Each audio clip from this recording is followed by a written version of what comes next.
Nous retrouvons les deux amis qui sont nos invités, Pasteur Edokomi et Adam Adjronou.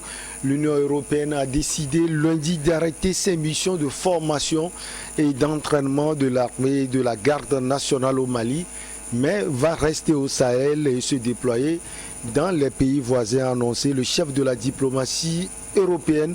Alors, pas d'accord entre l'Union européenne donc et les dirigeants actuels du Mali, Adam Adjronou. Oui, et ça, ce n'est pas une surprise. Et lorsque vous voyez un peu la crispation des relations, d'abord entre la France, qui était donc le premier partenaire à pouvoir donc convier l'Union européenne dans cette guerre-là au niveau du Mali, je pense que cette crispation-là laissait présager qu'en réalité, on n'était plus en odeur de sainteté ni avec la France, mais également ni avec le Mali. En témoigne le fait que les Danois, après le départ des Danois, je pense qu'unanimement tous les pays de l'Union européenne avaient exprimé qu'il n'était plus opportun de pouvoir déployer ni les troupes aux côtés du Mali, mais également pouvoir envoyer des formateurs aux côtés encore du Mali. Donc ce n'est pas une surprise, ce n'est que la suite logique de ce qui s'est engagé depuis bientôt un an avec donc ces puissances-là. Je pense que le Mali a pris toutes ses responsabilités pour réellement faire face à ces bévues-là avec ses alliés russes, comme aujourd'hui l'acronyme aussi essaie de pouvoir permettre de l'appeler comme les supplétifs. Je pense que ça a évolué. On est parti d'abord du mercenariat. Aujourd'hui, supplétif, ça voudrait dire quelque part qu'on commande déjà pas donner au Mali cette latitude-là, sinon à pouvoir exprimer cette latitude-là, que le Mali puisse renouer ses relations avec les partenaires qu'il veut pour s'engager contre cette lutte-là. Et je pense que plus ou moins pour certains, il y a des résultats qui se font, mais également pour d'autres encore, ce sont des exactions. Je pense que chacun y va de son commentaire, mais ce qu'il faut dire, je pense que aujourd'hui, de toute évidence, si aux côtés du Mali, ils ne sont pas là, mais étant donné que ces forces vont être déployées dans les autres pays, or, nous savons que c'est une lutte collégiale et que tous les autres pays sont plus ou moins liés, et je pense que le Mali ne serait pas en offre de cette lutte-là. Tôt ou tard, ils seront quand même trouver la voie royale qui puisse permettre véritablement de pouvoir entretenir ces bonnes relations. Puisque moi, de toute évidence, c'est quelque chose qui me dérange jusqu'au jour d'aujourd'hui. C'est vrai, comme je le dis, chacun a ses appréciations de la chose. Mais je trouve mal qu'avec des alliés auxquels vous êtes engagés dans une lutte depuis près de 10 ans, peu importe le résultat, tout à fait, des alliés traditionnels depuis des luttes. C'est vrai que les résultats actuels, avec ce qu'on a constaté par le passé, ne seraient quand même présagés de l'appréciation que l'on fera quand même de ces relations-là. Mais il nous appartient véritablement d'avoir le triomphe modeste et de faire en sorte que même si on n'en veut pas d'un allié traditionnel, qu'on ait le bon réflexe, le bon moyen pour s'en débarrasser que d'aller vers ces bras de fer-là qui risqueraient véritablement de causer d'autres choses sur d'autres théâtres de relations entre ces pays-là. Alors, on arrête les missions de formation et d'entraînement des forces armées et de la garde nationale, mais nous allons poursuivre les formations sur les lois de la guerre, car il faut que les militaires sachent que la guerre a des lois et des règles du jeu, a expliqué Joseph Borrell à l'issue d'une réunion avec les ministères des Affaires étrangères de l'Union européenne à Luxembourg. Les événements nous forcent à cette décision. Nous n'avons pas obtenu de la junte les garanties demandées, mais nous n'abandonnons pas le Sahel. Nous allons nous déployer dans les pays voisins, a expliqué l'Espagnol. Pasteur Edokomi. De toute évidence, le divorce a été consommé depuis, et que quand il parle de Sahel, nous savons que le terrorisme a des tentacules tout au long du Sahel. Donc, s'ils veulent aller au Sahel, je ne sais pas à quel niveau, ça doit être le Niger, ils veulent aller. Bon, donc, ce n'est même pas encore un problème pour le Mali. C'est vrai quand même qu'avec 14 000 hommes de MINUSMA, depuis là, on a compris que le terrorisme a gagné plutôt de terrain. Et s'il s'agit de la formation, je crois que les femmes ont acquis beaucoup d'expérience aujourd'hui sur le terrain, parce que en jargon militaire, c'est le terrain qui commande. En jargon militaire, c'est le terrain qui commande. C'est sur le terrain qu'il faut s'accommoder aux diverses stratégies de l'ennemi pour pouvoir agir. Bon, donc, le Mali, entre l'Union européenne et le Mali aujourd'hui, je crois même que quand on parle de la France et l'Union européenne, d'ailleurs c'est le premier partenaire qui a fait venir tous les autres pays, l'Allemagne et autres. Donc aujourd'hui la situation... Donc vous voulez dire que l'Union européenne est en train de suivre ce que la France fait? Oui, mais c'est tout à fait normal. Et quand vous parlez de l'Union européenne, je vous parle de Macron. Parce que c'est lui le président. C'est vrai que c'est une présidence tournante. Oui, actuellement, aujourd'hui, c'est lui. C'est lui. Et donc, rien ne m'étonne que quand il y a des positions comme ça, des positions directes venant de l'Union européenne, rien ne m'étonne que c'est Macron. Rien ne peut nous étonner parce que c'est lui aujourd'hui qui a la commande. C'est lui qui a la commande de l'Union européenne. Et donc, les positions de l'Union européenne ne sont purement que des produits. Alors, la question, hier, aujourd'hui et demain, c'est le président Macron ou bien c'est la France? Mais vous savez, aujourd'hui, puisque la France est le partenaire privilégié, le partenaire numéro 1, donc c'est lui qui a presque tous les dossiers avec le Mali. Et donc, quand nous parlons de la France, nous parlons de l'Union européenne, ça ne va jamais changer. Et la situation actuelle, je crois qu'il est question des exactions, des présumées exactions qui seraient faites à Moura. Puisque c'est de ça qu'il s'agit. Ils veulent obtenir la garantie pour aller enquêter sur quoi? Je crois que ça a été qu'une délégation malienne est allée à Moura, s'est rendu compte de la situation. Et quand vous voyez la situation à Moura, Moura, c'est presque tous les habitants sont presque acquis à la cause terroriste. Quand vous voyez, moi j'ai vu les images de Moura, mais tout le monde est presque élève terroriste. Et sans ces gens-là, quand les Famas ont lancé les offensives, on a touché tous ces gens-là. Et c'est ces gens-là qu'on appelle, il y a eu des exactions qu'on appelle des populations civiles. Non, ce n'est pas des exactions. C'est des gens qui sont acquis à la cause, qui ont subi même des formations, selon le renseignement, qui ont subi des formations avec les djihadistes. Donc, vous avez vu, j'ai vu l'image, on est en train d'égorger quelqu'un. On est en train d'égorger, les djihadistes ils ont égorgé. Ils avaient coupé la tête. Mais je crois que c'est effroyable. Ce n'est pas possible. Donc, ce milieu-là, c'est un milieu qui est très dangereux. Et selon les enquêtes et les informations que les femmes ont reçues, donc c'est ça qui les a poussés à avancer, à attaquer, à aller à cette offensive pour pouvoir libérer le lieu. Donc aujourd'hui, on parle des hésitations. De toute façon, dans ce genre de situation, on ne peut jamais... Ça peut arriver. Il peut arriver qu'on tue les gens dans ce genre de situation. Parce qu'on ne sait pas qui est qui. D'ailleurs, les terroristes se servent des civils comme boucliers. Et quand l'Union européenne dit, quand Joseph Borrell... Certainement, il peut y avoir... Moi, je ne peux pas dire 100% qu'il n'y ait pas des civils tués. On ne peut pas le dire. Et même si les autorités maliennes, je crois que ce serait malhonnête de le dire. Sincèrement. Ça, je suis sincère.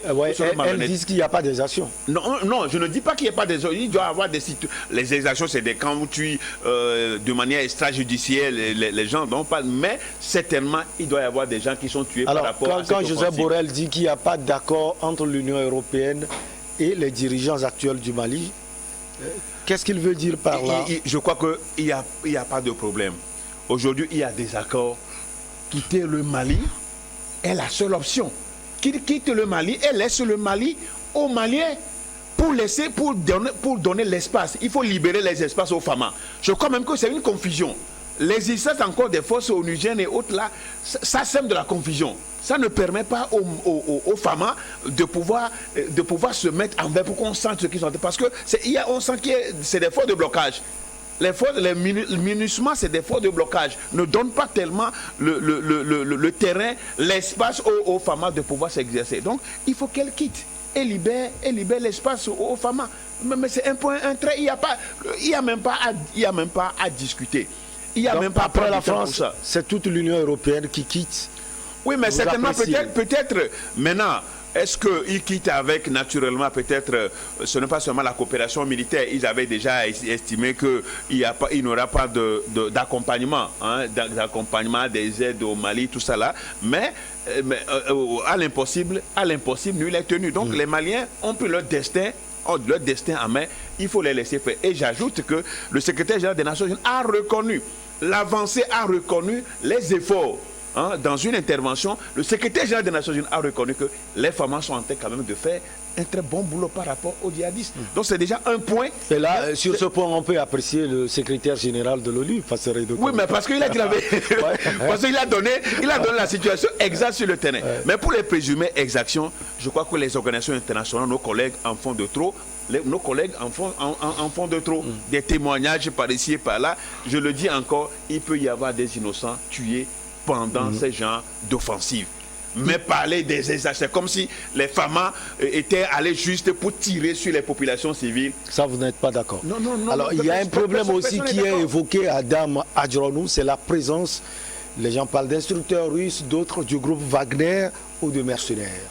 Non, peu importe. Aujourd'hui, je pense qu'on n'en est plus là. À partir du moment où ces gens-là, peu importe les noms d'oiseaux qu'on leur donne, ils sont toujours avec les FAMA. Et si d'aucuns estiment aujourd'hui que ces résultats que les forces armées maliennes essaient donc d'engranger est en partie lié à l'efficacité de la formation que leur donnent ces mercenaires-là, ils font avec et aujourd'hui les résultats on ne peut pas aujourd'hui parler de résultats sans parler de ces mercenaires ou ces supplétifs russes-là.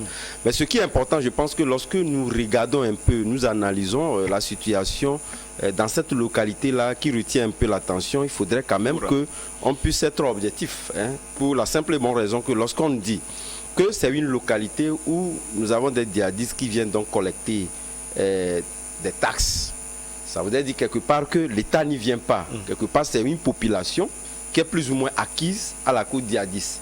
Et comme tel, c'est comme un terrain conquis aux djihadistes. Et je crois que l'une des formules bien connues de l'armée, lorsque il y a de ces genres de situations, il y a de la confusion, il faut ratisser large. Il faut ratisser large.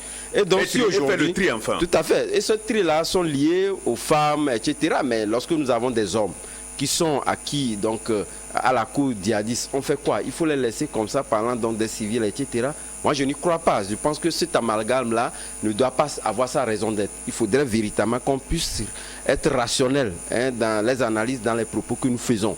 Et j'estime que je suis d'accord plus ou moins avec le pasteur lorsqu'il dit que ces sociétés-là en font de trop. Quelque part, c'est tout comme si ils sont plus ou moins, puisque nous avons une position assez tranchée du Mali contre la France et par ricochet contre l'Union européenne qui estime qu'aujourd'hui, il ne serait plus encore opportun qu'ils puissent être aux côtés ni pour la formation des FAMA. Ce qui est d'ailleurs même une bonne chose, puisque quelque part, lorsque vous avez une position tranchée, vous faites tout, puisque les accords dont il parle, ça veut dire quelque part que le Mali essaie aujourd'hui d'isoler plus ou moins ces forces-là qui, pour moi j'ai toujours parlé de l'amunissement qui aujourd'hui, moi je ne vois pas son intérêt, sa présence au niveau du Mali. Parce que quelque part, paix à son nom, le président Idriss Déby l'a toujours souhaité qu'il faudrait relever le niveau de l'amunissement pour qu'il puisse intervenir. Notre mandat. Voilà, lui donner un autre mandat. Pour rien. Et ça n'a pas jusqu'au jour d'aujourd'hui été accordé. Donc c'est de l'argent qui est perdu pour rien. Une force de paix, or nous sommes sur un théâtre de guerre. Ça sert à quoi? Ça sert à rien. Donc je pense que ce qui est en train d'être fait avec l'Union et l'ONU, il faudrait quand même que moi j'aurais mieux souhaité qu'en réalité ce qui se fait contre la France aujourd'hui soit fait contre l'ONU, puisque au moins on sait que Barkhane, même si l'inefficacité était prouvée aux yeux du FAMA ou de la population malienne, au moins ils étaient là pour combattre le djihadisme, c'est clair. Mais aujourd'hui on ne comprend pas pourquoi l'amunissement est là. 14 000 personnes. Il est là, elle est là pour protéger. Et la preuve c'est que Barkhane a perdu tellement de et il a perdu beaucoup d'hommes, mais voilà. Et il a aussi tué également des djihadistes. Donc, voyez-vous, donc je pense que cette lutte-là, moi j'aurais préféré que le Mali puisse donc faire face plutôt à la force onusienne présente sur le Mali que de le faire contre le Mali. Je pense que l'ennemi était mal choisi à mon égard. Ce qui veut dire sans doute que l'Allemagne aussi est sur le départ, puisqu'on parle de l'Union européenne et d'autres forces également, Pasteur Edo Komi. Oui, bien sûr. Alors cette décision vient après celle de la France. Je vous ai déjà posé cette question, peut-être à Adam Adjronou. Est-ce qu'on peut voir, le lien il est là, la France est au sein de l'Union européenne? Oui, mais ce que vous oubliez, c'est vrai, au niveau du bloc, le bloc pli dans sa globalité peut être en discordance avec le Mali. Mais nous l'avons dit aujourd'hui, on donne la latitude à chaque pays de pouvoir choisir ses partenaires.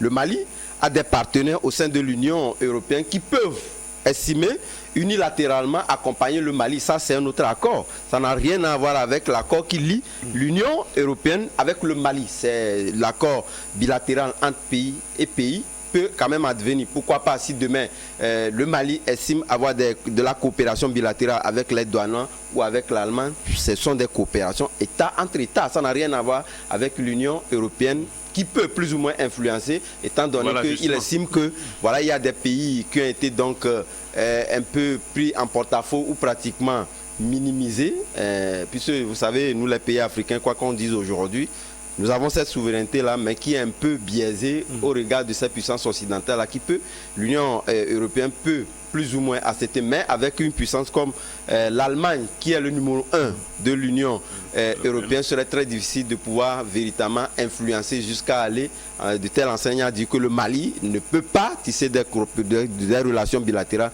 avec l'Allemagne. C'est faisable. Alors l'Allemagne envisage de retirer ses militaires présents au Mali dans le cadre de la mission de la formation de l'Union européenne et de la mission des Nations Unies au Mali, MINUSMA. Donc l'Allemagne va se retirer sur deux fronts. D'abord MINUSMA, en plus l'Union européenne, Pasteur Edokomi. Non, je crois quand même que aujourd'hui on est arrivé à un moment où le Mali a décidé de manière souveraine apporter la solution aux problèmes qu'il traverse, qu'il vit avec... Et ses partenaires ont compris. Mais ses partenaires, je crois qu'ils doivent comprendre.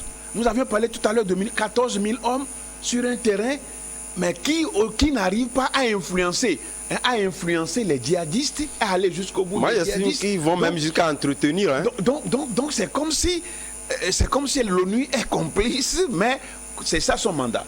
Et je suis d'accord avec le préfet qui l'a toujours dit, qui l'a toujours clamé qu'il faut un mandat d'action. C'est un mandat d'action. Oui. Il faut agir. Mais on n'a jamais vu, les 14 000 hommes là agir. Bon, donc du coup aujourd'hui, les partenaires européens doivent savoir que pendant des années, presque 10 ans sur le terrain, il n'y a pas eu de résultat. L'échec est là. Même les Occidentaux, plusieurs Occidentaux plusieurs Européens reconnaissent qu'il n'y a pas eu de résultat. Parce qu'on ne peut pas admettre, avec tout ça, des villages ont été décimés, des gens ont été avec des déplacés. Ce n'était pas possible. Donc, cette décision-là, je crois, aujourd'hui, elle devait, avec la France déjà, on savait que l'Union européenne ne pouvait plus continuer sa mission avec. Donc, il faut laisser le terrain au Mali, et au Mali qui veut continuer par diversifier ses partenaires, et c'est à la fin qu'on va analyser, qu'on va mesurer la portée de la décision que les autorités maliennes sont en train de prendre. Bon, donc, ça va être quand même pour les Européens. C'est comme si on est en train de leur rendre la monnaie de singe, parce que la monnaie de singe, ils avaient le pays monnaie de singe. Mais je crois quand même que les Maliens n'en peuvent plus.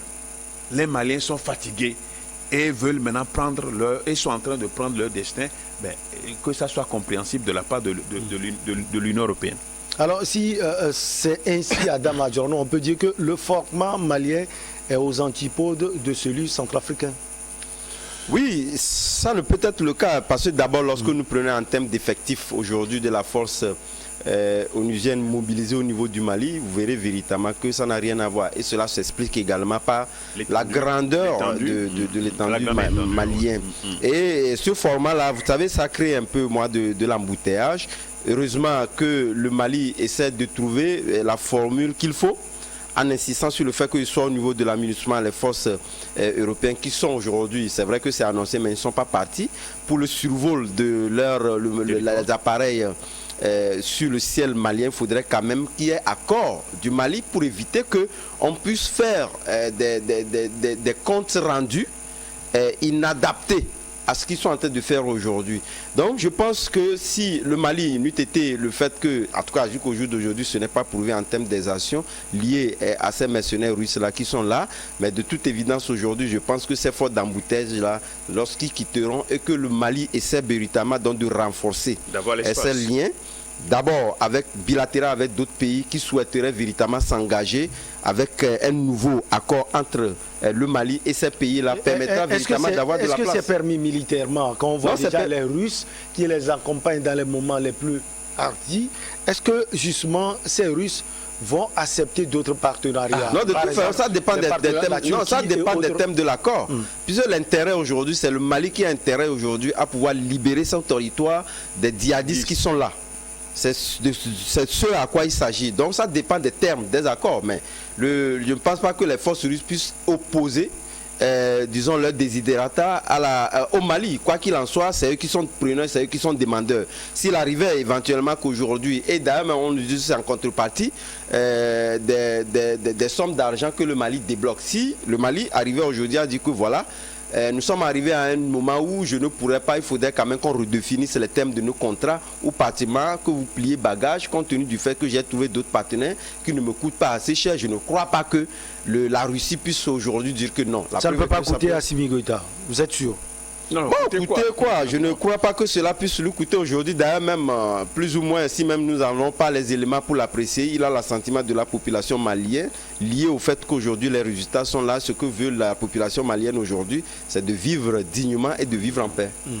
Alors, même question à vous. Diversifier dans l'avenir les partenariats, surtout militaires, ne va pas être un problème?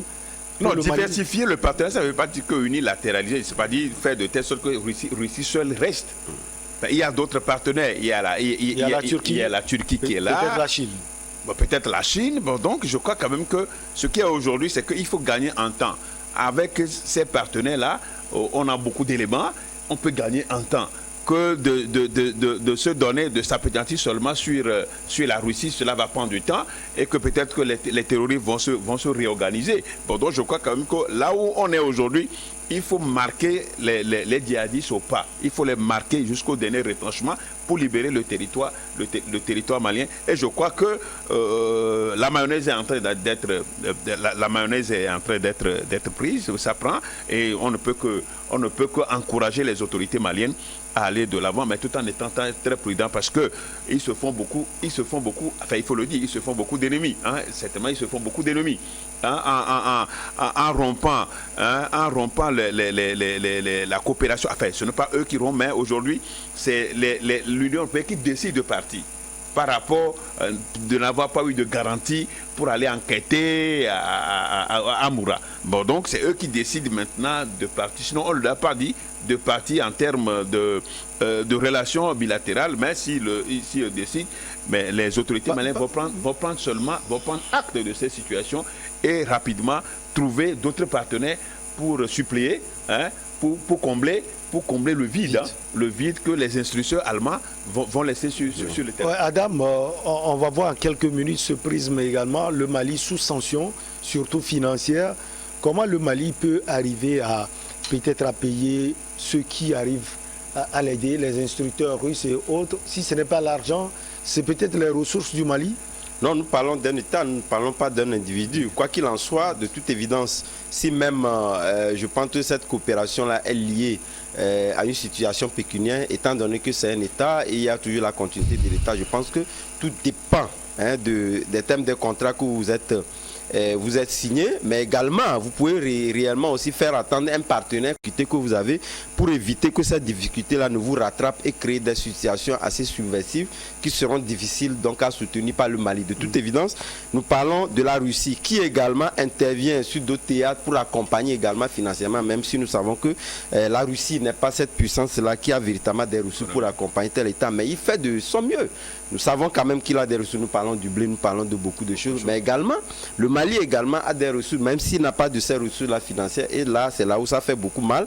Les gens disent que voilà, il peut donc en contrepartie pouvoir donc monnaie un certain nombre de ressources, ce qui d'ailleurs me fait courir certaines puissances qui ne le trouvent pas de bon oeil en disant que voilà, ils sont en train de dilapider. En attendant, ils ont le besoin, peu importe ce qu'ils ont sous la main, pour pouvoir donc monnaie en réalité ce partenariat-là et arriver véritablement à asseoir ou à réinstaurer cette souveraineté-là qui plus ou moins, quoi qu'on dise aujourd'hui, a perdu il y a très longtemps. La pause s'impose pour le journal. On vous retrouve Pasteur Edo Komi et Adam Adjornou pour la suite.